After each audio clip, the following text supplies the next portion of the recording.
Okay, everyone. Well, thanks for showing up again. Good morning. Happy Saturday to everyone for episode 4 of Your Day with David. And today's episode is going to hit a little bit closer to home. And what I mean by that is my friend Kyle here lives above me. And Kyle is a big proponent of why I even started the podcast or really supporting the idea and more like if I had 1,000 questions, he had 1,000 answers, or at least let me know where I could get the answers. I tried. Your wife too, Yeah. Lindsay as well. Yeah. So again, the same basic model. I'll let everyone know how I got to meet Kyle and let him introduce himself a little bit as well. And then the main topic that we'll be going over today is pursuing the things you want to do, and then also being a giver and what that all looks like, and making sure that you're still respecting yourself when you do that. But when I moved to my new apartment here last week, we talked about when I first came to St. Louis, I went to a studio apartment. And then over time, when I started working from home, moved in a new desk and was seeing someone, it was too small. And so we got a 2-bedroom apartment here where we could also have our puppy, and you might even hear Zena whimpering outside the door because she wants us to let her in so she can hang out. And I think it's just the classic, you walk outside, you're walking your dog, taking them out to do their business. And well, I think you and Lindsay met first before we ever met, I think. Probably. That because I was working nights, sleeping late, and I was gone a lot. So I always forget that you work nights for forever. My whole life. It feels like at this point, honestly. And said hi, met the dog Callie, and over time, or we kept saying we should hang out, or anytime, me and my our dog could come up and hang out, whatever it might be. But we never actually, I guess the opportunity never really came up to hang out. Yeah. And it wasn't until the later end of last year when I got to a bad place with my breakup that, I saw you and Lindsay, and we were just talking, and then, it just started spending time together a little bit more, actually saying, hey, we talked about hanging out, let's actually hang out. Right. And that was huge for me for, a number of reasons. One, just making sure that Zena, with your dogs and Kat, that she always had someone close to that she could play with. And then me, obviously, having someone right there that I can spend time with as well kind of helped me. I think that's one of the hardest things is, battling loneliness, whatever that is like. Yeah. Today, again, I want to talk a little bit about how you're in a band. I'll let you kind of talk a little bit about that and what that all entails, as well as you do the day job versus the night job. Yeah. And then also as well, though, you and Lindsay have been together for quite a bit of time. And so I have some questions about being in a band and being married. But do you want to give a little bit of background on yourself at all? Yeah, sure. So I'm Kyle. I'm 29 years old. I'm in a band that's called Split. It's a punk hardcore band that originates from St. Louis. We're all from St. Louis, so real fast and aggressive music with a lot of angry lyrics. I'm the vocalist of it. You seem like an angry guy. Yeah, it's in there, But that band originally started out as I was the bass player, and then our original vocalist quit. So it was, and then our other guitar player quit because he was having a kid. So it was me, my guitar player, and my drummer, and we were like, well, what are we gonna do? And I presented the idea like, hey, I want to be a vocalist. I've always wanted to be a front man, and I at least want to try. Mhm. And if it doesn't work out, fine, I'll go back to playing bass. It's not that big of a deal. But it worked, so I took over. We got a new second guitar player and a new bass player, and we've just been going strong ever since. We've put out 2 EPs and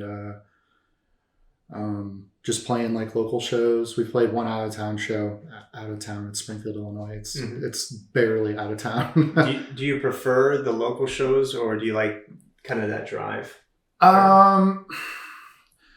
So the older that I get, well, because I have an extensive history of being in bands since I was like 18, from like deathcore metal bands, like just stupid music that you can't even like understand the lyrics to or whatever, all the way up until I joined my first hardcore band whenever I was 19. And I enjoyed the message and like the community that surrounded it a lot more, because in St. Louis, at least how it used to be, I don't know how it is now, so I can't speak to that. But whenever, like, 10, 11 years ago, a lot of the bands that were in the metal scene were like super racist and just not great people. And there was like a lot of infighting between bands and just like people talking shit for no. Battle of the Bands had a different meaning. Yeah, and that was the thing. Like, okay, you're a local band that only plays shows maybe once a month, and like you have no intentions of like going anywhere and doing anything other than that. So like, why are you beefing with other bands from your own city? Like, why would you not want to be like, not necessarily friends, but just cordial with those people? Yeah, like have that community.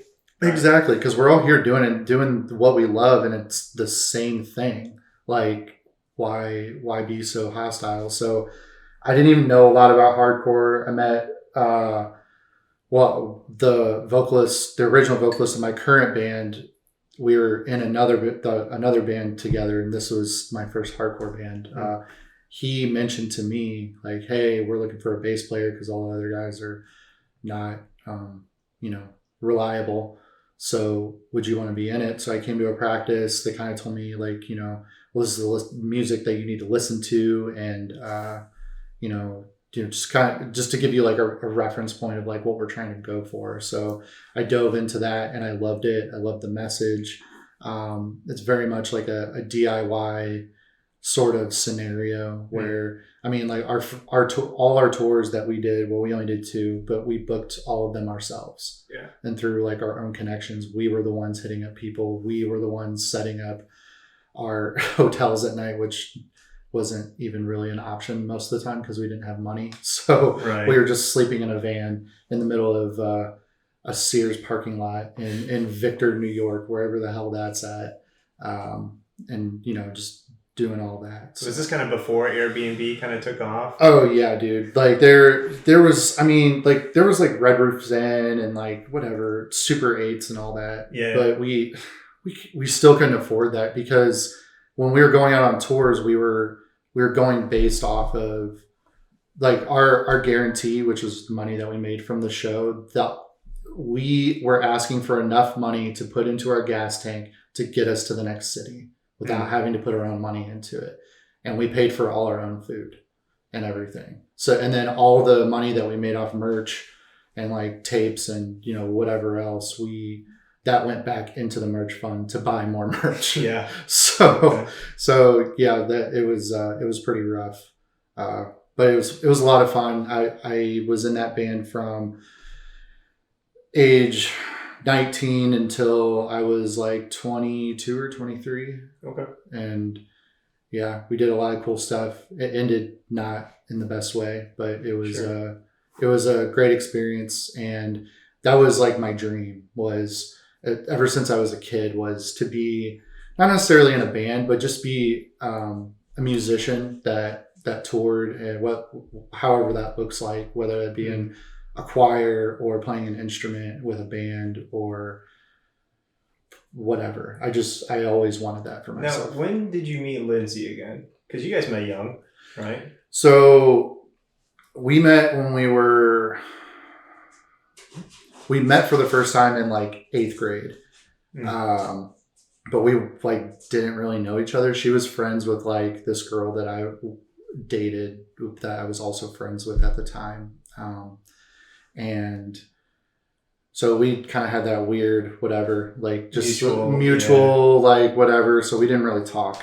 But me and her friend started dating for like 3 months. I was like 14, man. So like, you know, Sure, yeah. you know 3 how months those, is 3 years. yeah, right. So, but like me and this girl had been friends for a really long time, and like we're really close. And Lindsay was actually the one that told me that she was like that my girlfriend was like making out with some dude at a football game. And so we like broke up or whatever, and then Lindsay and I lost contact. Well, some months later, 8 months later, I just hit her up out of the blue, and I was just like, "Hey, what's up?" And we started talking, and next thing you know, that just like brewed into this amazing friendship that we had, because she was genuinely my best friend, and she still is to this day. She knew things about me that I had literally told no one ever, and a lot of things that nobody else still knows to this day. Wow, you're keeping secrets from me, Kyle. Yeah, right. Okay. Right. So yeah, man. We started dating when we were 15. Well, I was 16, she was 15. But we're like 13 days apart. Like, Sure. We were born 13 days apart, so whatever. Anyway, so yeah, we started dating in it was October 20th, 2008, and we've been together ever since. And then we got married on October 20th, 2017. So pretty much dated, was that 9 years then? Yeah. Yeah. But obviously a little bit different because, you know, those years between 15 to 18 don't really count. At least when well, and you know, there's like high school relationships. We broke up and got back together like throughout that entire time. And then once we got into like adulthood, you know, she was in school full time, working full time. I decided not to go to school. I didn't see it as a good thing for myself. So I was just kind of like, why am I going to waste my time and my own money or my parents' money of going to school? And like, you know, like it just seemed like a waste to me. So I just went straight into working. Yeah. And we talk about that in the second episode about my friend Yandi, who, you know, actually did go to college, but then found out later that it wasn't for him. Right. Yeah. So that means that Lindsay was pretty much there the whole time through this decision not to go to school, start working, and then also start a band and get into a band and all that stuff. Yeah. So she supported that from day one. Yeah, 100%. And she was like, she wasn't involved a whole lot because she had a lot of stuff going on in her own life. So like, I don't blame her for that at all, because I was watching her go through that, and I was just like, yeah, whatever, dude. You do your thing. I'm just gonna go be an idiot and, you know, just play aggressive music with my friends and, you know, just have fun or whatever. So yeah, so she's been supportive of that always, which has been awesome. Like, for God's sakes, when my band that was like going on tour and whatnot, there were times where we didn't have a hotel, and she literally got us a hotel. Like, she called a hotel that was like around us and like put a credit card on it and like, you know, got us just so we could like have a place to shower and then like, you know, sleep, because we hadn't had a shower in like 3-4 days. It was like baby wipe showers, like where we're just stripping down in a Walmart parking lot and just like, you know, doing that whole thing. Being a band is a different world. Dude, it's disgusting. You're in a van with 3 to 4 other stinky ass dudes, and you're all just mad anyway. And it's just, you just don't talk a whole lot. You just kind of keep to yourself while. Really? Yeah. Well, that's kind of how, on our second tour, that's kind of how it was. Like, we joked around a lot, but, you know, being in a touring band it consists of you waking up wherever you're at, driving to where you need to go next, or if you had not already done that the night before, like driving through the night and then just crashing somewhere, and then getting to the venue 4 hours before your show, loading in on all your gear, and then just sitting and waiting. How important was it that Lindsay supported? Because the way you called it, again, you were living your dream, right? Yeah. How big was it that, your partner, I think there's a lot of jokes, oh, he's in a band kind of thing, and it never works out. And, Right. talk to me through why did she stay?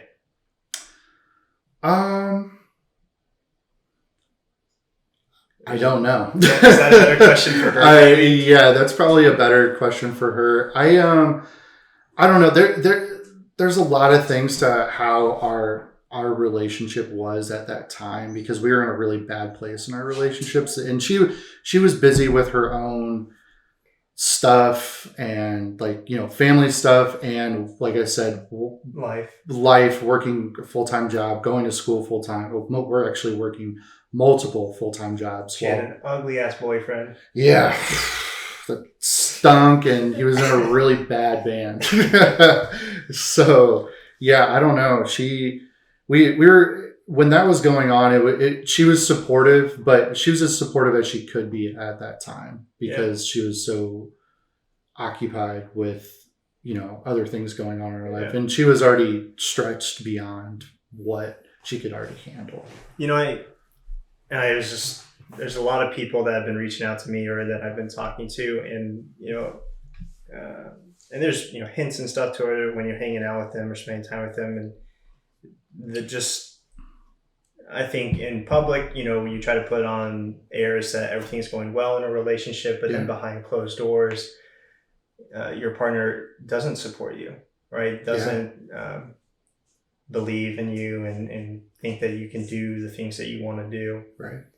And, my question, and maybe I'm not sure if you can answer, because obviously Lindsay was the opposite of that, where she did support that. Mm-hmm. But, why do people stay in those kind of situations, you feel, where their partner, the person that's supposed to be their number one, right? Their day one. Right.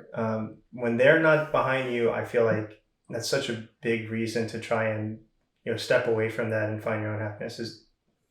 And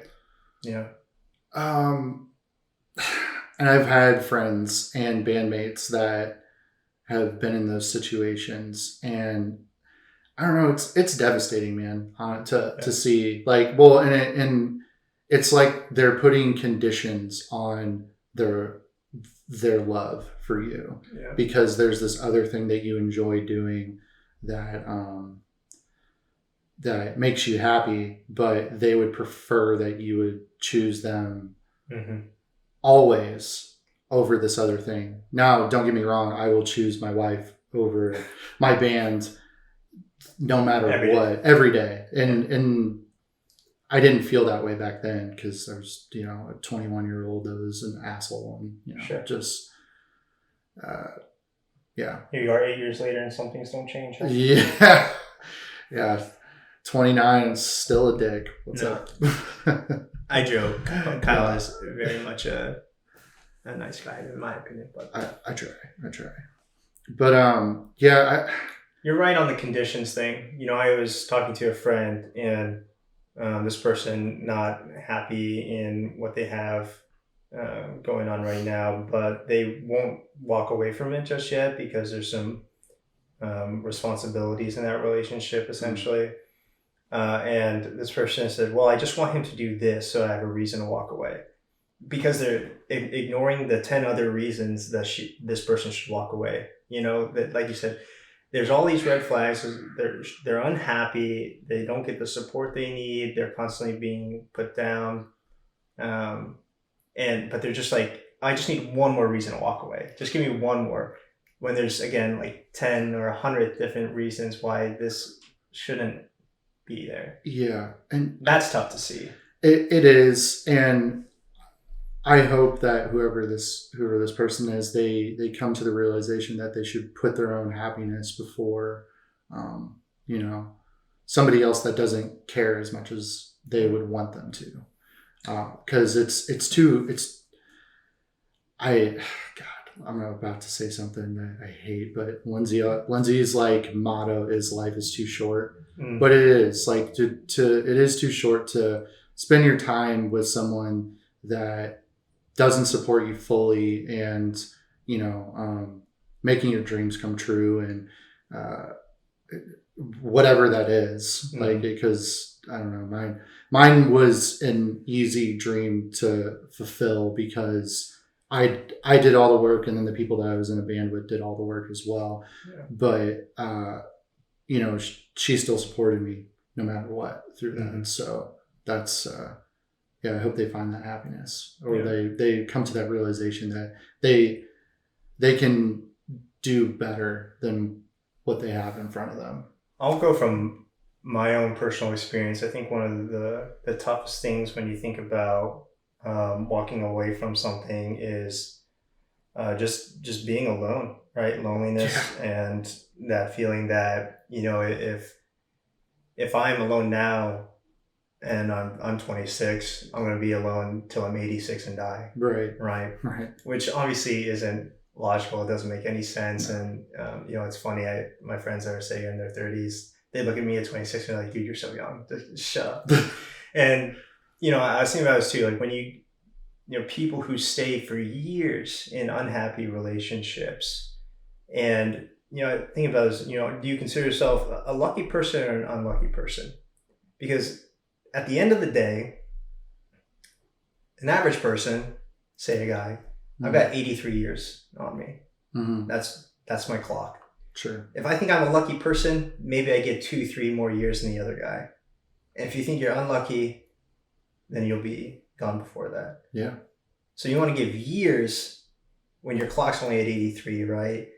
Don't do that. That's just my opinion on the matter. Is just, if you're gonna waste those years, waste it being happy. Yeah. No, and that's so true, because and that you can apply that to relationships. You can apply that to your goals, your dreams, whatever. Like, it's never too late. And like, I tell people this all the time, like being a musician, and I've been a musician since I was, 5-6 years old. And just like, you can learn, you can grow, and whether that be through whatever you want to do, or like as a goal, or as like an activity, or whether that be with a person, like it all applies. Yeah. Another thing that I want to try and put myself in your shoes here. And when I got into a bad space recently and kind of reached out to you as a pick-me-up, I, in my mindset, I always consider Kyle and Lindsay, they're givers. You guys, in my opinion, give to those around you. And I'm the same way, where when someone needs something from me, I help out. Or, whether there's friends, families, anytime they know they can reach me, and I'll talk to them, even if I don't have the time to talk. Right. And I know a lot of people as well, though, that give too much, right? Yeah. They give too much to their friends. They give too much time to their family, to their work, whatever it is in life. And, I'll say, or I'll ask you, do you feel like sometimes, because I know that as well, you've got some other friends that are going through some stuff too. Sure. And you give to them, and you already got this guy that was below you taking up as much of your free time as you can. But, how do you stop yourself from giving too much of yourself away? And then, how do you, for the people listening as well, because I'm a huge proponent of, reach out to your friends, talk to them. They want to spend time with you. They want to make sure you're doing okay. For the people that are worried that they'll be a bother, how do you know when you're giving too much? When it starts affecting your day-to-day life and your own mental health and your own happiness. Mm-hmm. And I have struggled with that my entire life, giving too much. And the trend that I noticed for myself is giving it to the wrong people. You know what I mean? But so the thing that how do you find out they're the wrong people? I guess this applies more to like whenever I was younger, because I just wanted to be accepted and, you know, be around people that were like-minded. And, you know, the more that you grow to know these people, like you actually figure out who they really are. And they turn out to not be the best person for you, or just not a good person in general. So it's rough. Trying to like work through those tough times, like, because honestly it's trial and error, man. Like that's how I've lived my entire life. Like I've never planned anything in my entire life. I'm very much the person that's just I just go with it. Like I just ride the wave, and, you know, just whatever happens. If I had to change plans, well, okay, I gotta change plans. But I noticed it a lot when I was younger, and people taking up too much of, or taking advantage of whatever I was giving. Sometimes it's hard. Like, you know, the real question is, can you find out if giving your energy to this person, if they're the wrong person? You can really only find out they're the wrong person after it's all said and done, right? Yeah. Because if they're the right person, then you never have to question it, is my opinion, right? Yeah. And I think a big way to tell that, though, when you're making the decision of should you continue to give this energy to people and your time, and is, you know, reciprocity. You know, making sure that you might understand that you give your time to this person, they can only give so much back. But if they do give you that little bit that they can, you know, that's their 100%. Yeah. Right. You know, if I had $1 million and I gave away $10 to somebody on the side of the road, it doesn't really mean as much to me. But if I had $10 and I gave $10 to somebody on the side of the road, it's everything. You know, yeah. So yeah, make sure that when you're giving, that people give back in whatever way that they can. Oh yeah, and that being like, it doesn't have to be like the same thing. And I've encountered this with relationships, friendships, my entire life, and as everybody has. But I've had to let people go, even in recent years, because it's I've given enough of myself to them, and to be let down or taken advantage of one too many times, it gets to the point where you're like, why am I doing this to myself? Why? It's just not fair to you. No, it's not fair to me, and it's not fair to like I think that the part that's bugged me the most is how much it affects, like, you know, my mental health. And that's honestly the most important thing, is caring enough for yourself in the end, in your own mental state. You know, we talk a lot about, you know, everyone, you should do what makes you happy, right? But it's never that simple, is it? Do what makes you happy, because I could tell you what makes me happy would be on a boat in the Caribbean, and not having to work another day in my life, and, you know, have all my friends with me, and we're just hanging out, have no responsibilities. To get to that point, to have that kind of lifestyle, you probably have to do a lot of things that make you not happy, right? Yeah. So, yeah, 100%. You know, again, whether it's things like money or timing and location and all that stuff, I feel like the one thing we can control, like you said, is who you surround yourself with. Yeah. Right. I know that one of the toughest things when you really care for people, but they make poor life decisions, and you're trying to be the responsible party, I guess. You know, voicing that responsible party a lot of times comes off, or the way they hear it, gets twisted in their mind, right? That Yeah. maybe they think that you're telling them that you're better than them. You should, make better life choices. So I think that's another sign of someone that maybe you need to step away from, is when you just want what's best for people and you tell them, like, if you're the good friend, the one Yeah. that's going to tell you the truth even when you don't want to hear it. And when you give that to them and then they try to turn that back on you, I feel like that's unfortunately a good sign that maybe isn't the relationship that you want to have with that person. It depends, because I've very much been the person that I can give a lot of relationship advice because I've been in such a long relationship, but like everybody's path is different. So, and I'm 100% willing to accept that. But I think it's more so the people that reach out for advice and then don't take it. And then they still play the woe is me after the fact. Oh, the victim. Yeah. And still be supportive and be a friend and all that, but it's like, man, it's not it might not just be you telling them these things. Have you been in that situation on the other side where you were the person that people were trying to give advice and you just didn't listen to any of it? Yeah, all the time. Yeah, same. And it's my wife. And it's not even like she's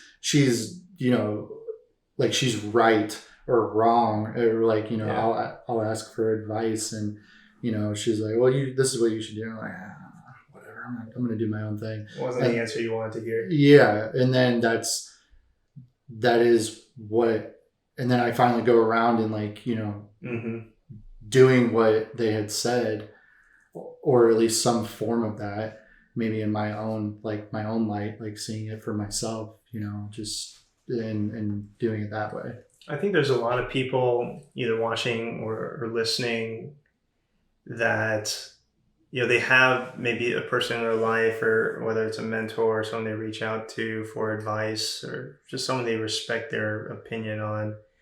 But still, they, like you said, they get that advice. It's not the answer they want to hear. And then they don't act on it. How do you get to a point where you say, all right, enough is enough? Like, I need to make a life change. Was there a moment like that for you where you're like, okay, I need to get my stuff together and step away from the BS and work on myself?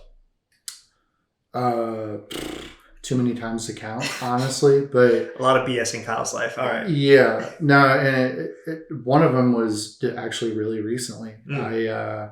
Within the past 2-3 weeks, I finally had I don't want to call it a mental breakdown, but I had finally my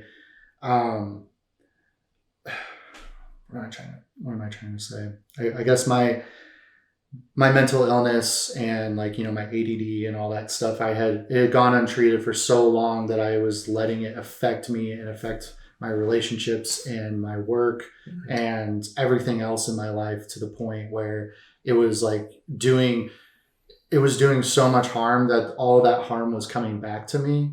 And I finally, after a year of Lindsay telling me, hey, you need to go talk to someone, or you need to get back on medication or whatever. So I finally broke down, and I was like, okay, I need to do this, because if I don't, I'm gonna spiral out of control. So what'd you do?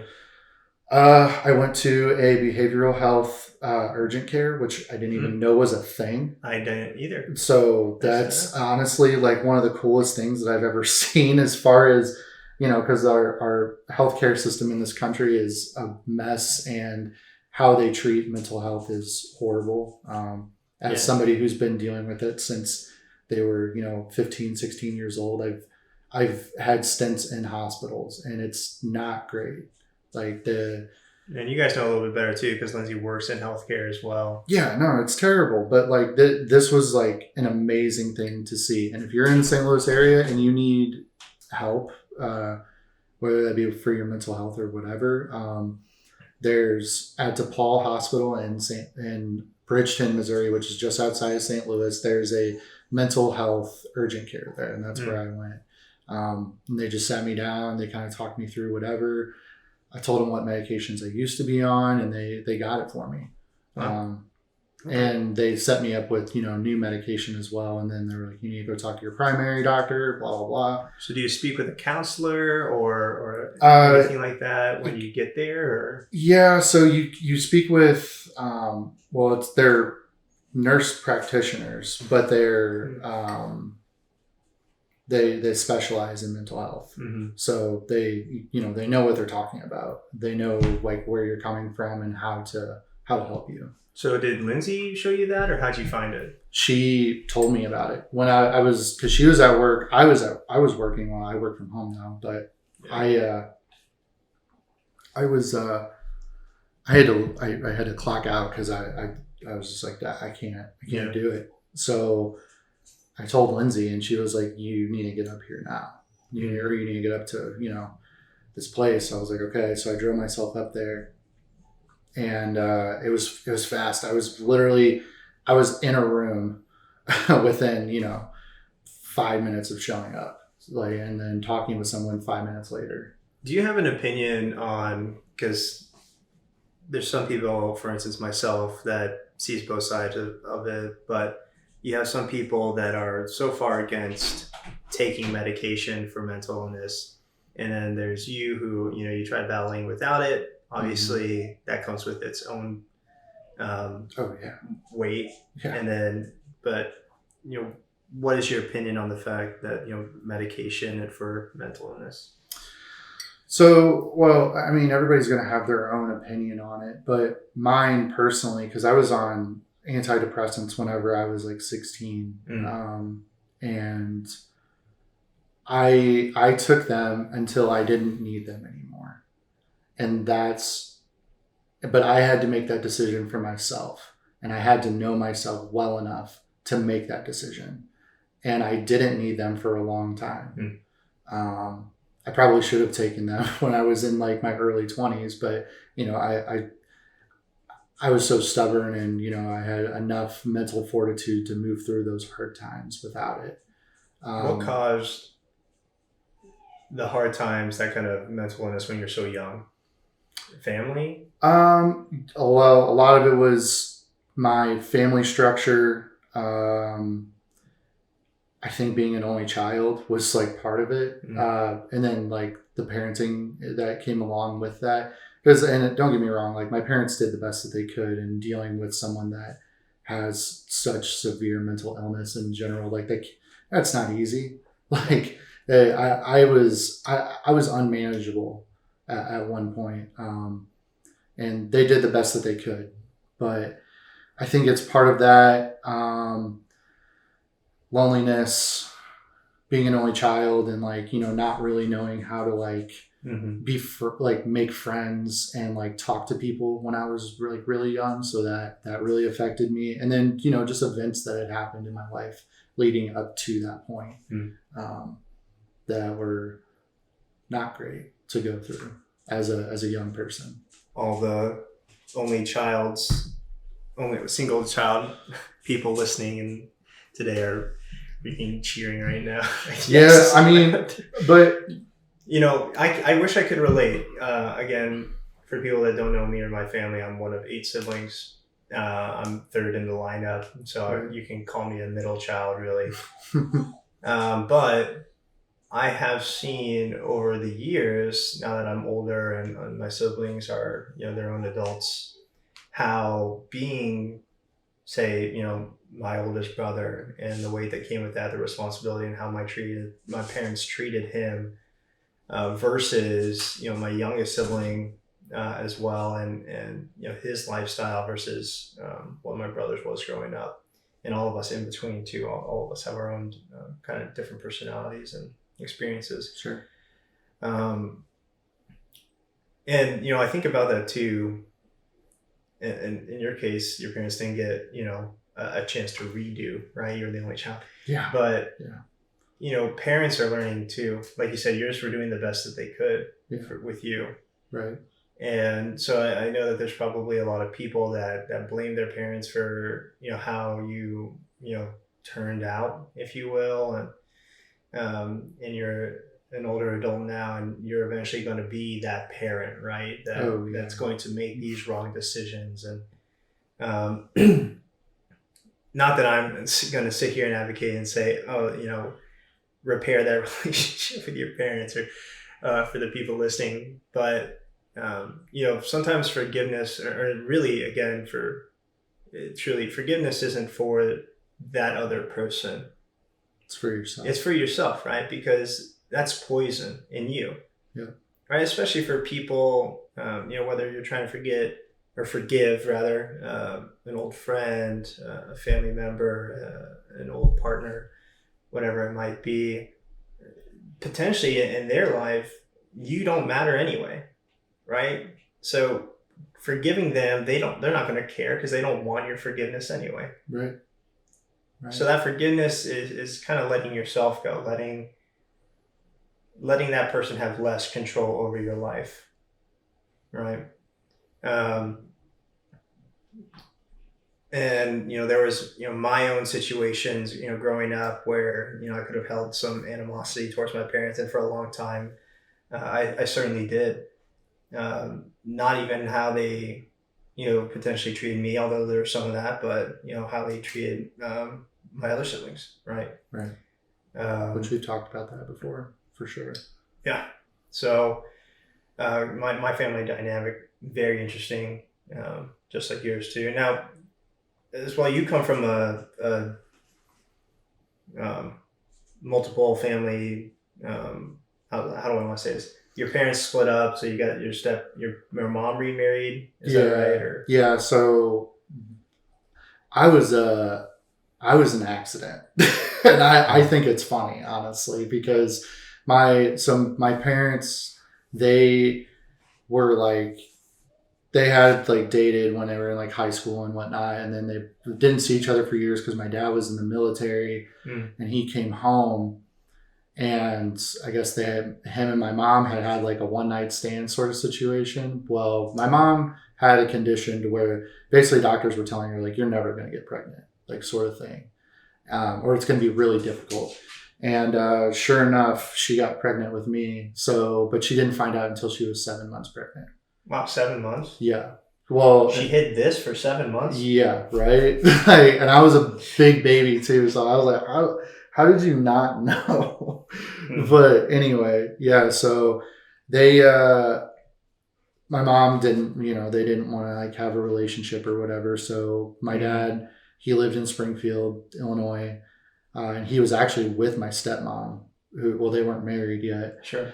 But they were dating, and he basically told her like, hey, I gotta go, like I'm having a kid or whatever. And she was like, okay, that's cool. And my mom didn't want to be with him. Right. So he was just like, okay, well, I'm gonna just move on or whatever. So my mom ended up marrying my stepdad when I was like 6 months old.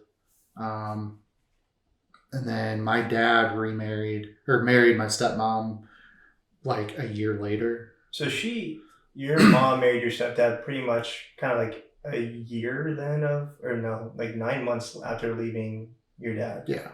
Wow. Yeah. There's a whole thing behind that, but I won't get into it.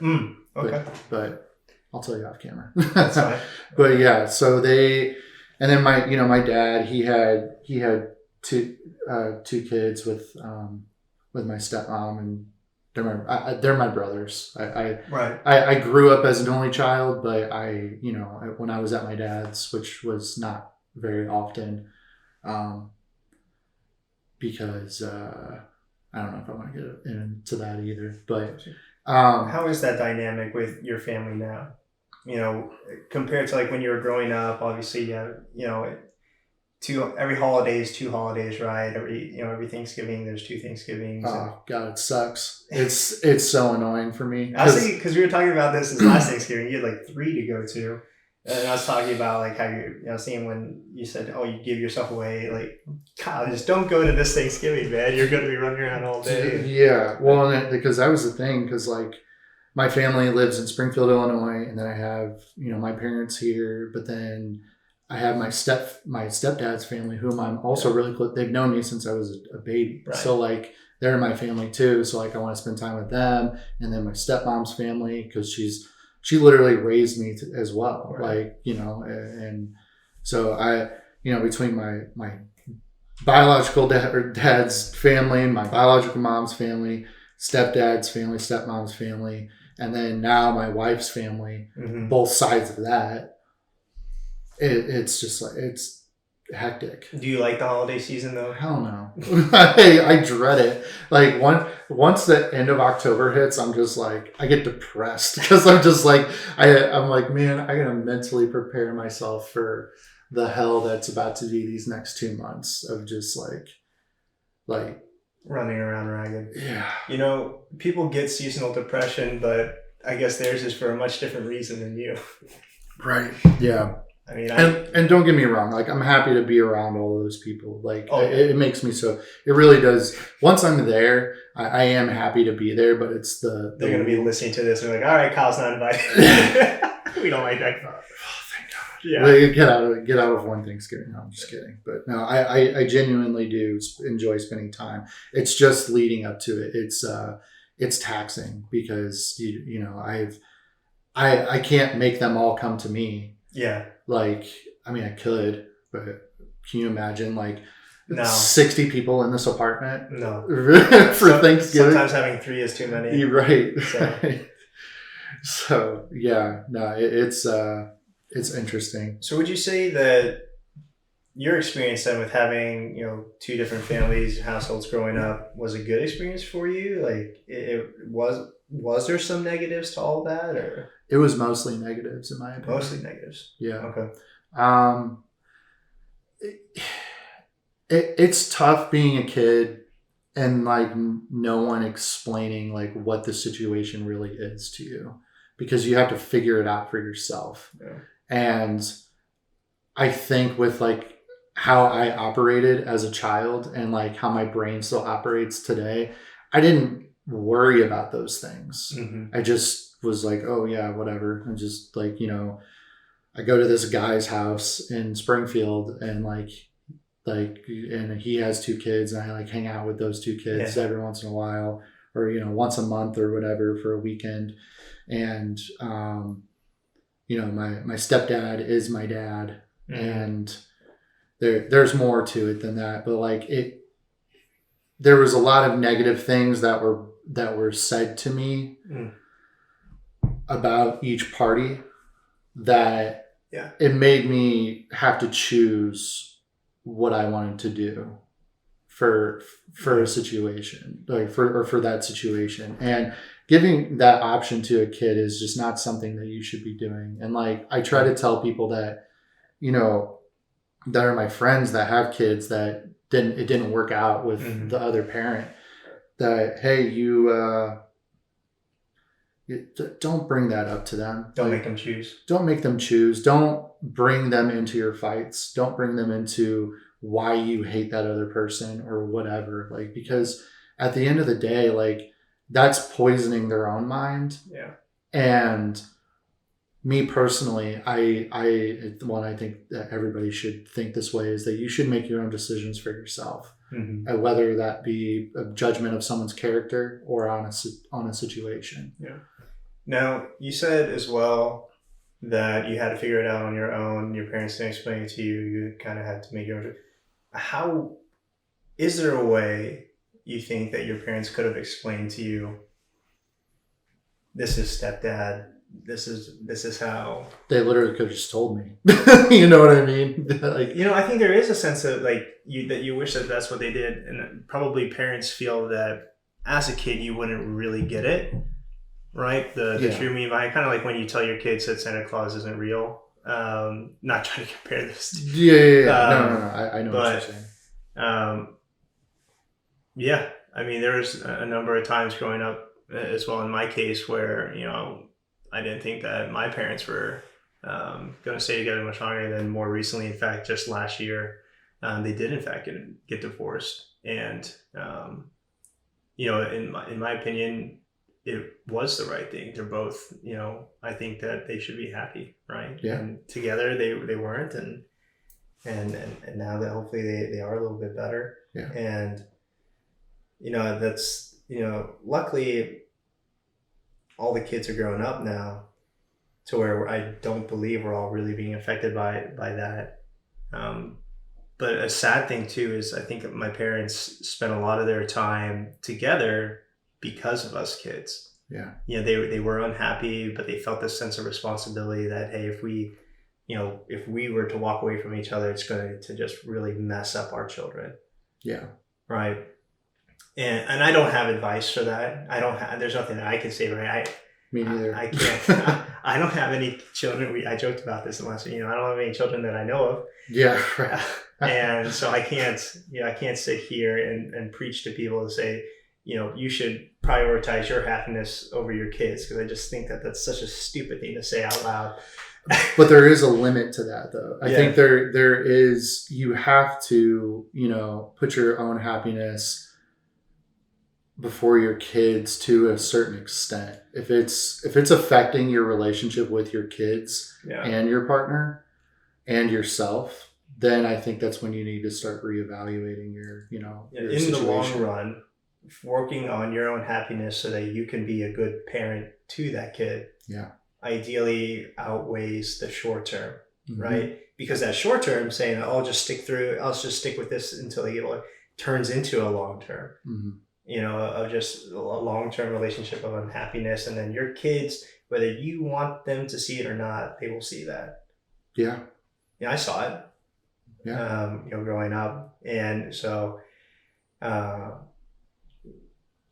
again, I'm not here to preach, but try to balance, I guess, is what I'm trying to say. Try to balance, try to find that happy medium, and just show love. If you actually love somebody, and it doesn't matter who it is, whether it's a friend or girlfriend, boyfriend, partner, wife, husband, family, you just show them that you love them and tell them. I mean, even if you can't show them, just tell them, because that means more than anything to a lot of people. Yeah. And I think too, as well, if you are, say, with a partner or you interact very closely with someone, consistently and frequently, ask them too how they, what does love mean to them? How do I show you that this is me loving you, right? Is what I'm trying to say. Because, I like spending time with people, for instance, and that's how I show them love is, hey, my time, I'm giving it to you. This is the most important thing in my life. Right. But they might be the type of person where they just want someone to tell them, hey, I appreciate your existence. Yeah. Right. So make sure that if you are giving love to someone, you find out, how do they want to feel loved, or what makes them feel loved, rather. Yeah. I guess is what I'd say. So, yeah. I mean, you could be the person that, just give me $1,000 and I'll love you. No, that's a joke for all the gift givers out there like myself that probably give too much. Hey, that's one thing I learned early on, though, is never give anybody money. The people that once you involve money in a relationship or a friendship or whatever, and are expecting that money back, just accept the fact that you're never getting it back. That's what I've learned the hard way. When it comes to money, give what you feel like you don't need, huh? Yeah. It's not coming back. It's like when you go to a casino, man, just know, if I'm taking $200 to the casino to go to sit down at a blackjack table, a thing I've had to learn is if I'm going with that $200, I'm going with the intention of losing this $200. But that's it. If I lose 3, then that's when I'm I'm going to lose it. There's an opinion or, kind of a lifestyle that I live. I was talking to a friend about it too. When you see, let's say, homeless people on the side of the road, and I always, I don't want to give them money. Yeah. Giving them food or a warm blanket, I feel is a better use of your gift giving abilities, because you don't know what they'll do with money, and money as well as, just. And I agree to an extent. Yeah. Another thing, because I was the same way. Actually until recently. And it's, I don't get to choose what you do with your life. Yeah. So by me giving you this money, whether you're going to go down to QT and pick up some taquitos, or if you're going to go around the corner and buy some drugs, or go buy some booze from the gas station, that's up to you. I mean, taquitos make me happier than alcohol, though. Bro, I could go for some QT taquitos right now. You know, is there anything where you want to have key takeaways for the people listening? You know, whether it's about, you know, giving yourself away to other people, you know, people who are, say, in single child households. Anything you want to leave them with? So I don't know if this will pertain to like broken homes or to like only children or anything like that. But I sent a text to one of my friend that I told you about that was going through some stuff. And I sent him something, and this day I was so exhausted. I had slept like 3 hours. I was still like getting like used to my new medication and whatnot. So like I was not sleeping, and Lindsay and I had to get up and like go to like a doctor's appointment. So I was just like dead. And I'm sitting in the car, and he was like, him and I were texting, and I sent him this. Just like all things, it takes time. Perseverance is what gets us through these hard times, and surrounding yourself with the things and people that you love will get all of us to the point of clarity, which will get us to a place of closure and strength. And with any problems we encounter, we just have to keep fighting and having hope in ourselves and get to whatever outcome. And that was probably the most profound thing that I've ever told anybody in my entire life. Because this life, it is tough. It's hard, but you have to be harder than life. And you have to be willing to push through those tough times to get out to the other side to survive. Yeah, there's a saying that, you know, tough times make tough people, and that's the thing. You just got to make sure that you get through the tough times, and what you will become after it is, you know, a stronger person, I guess. Yeah.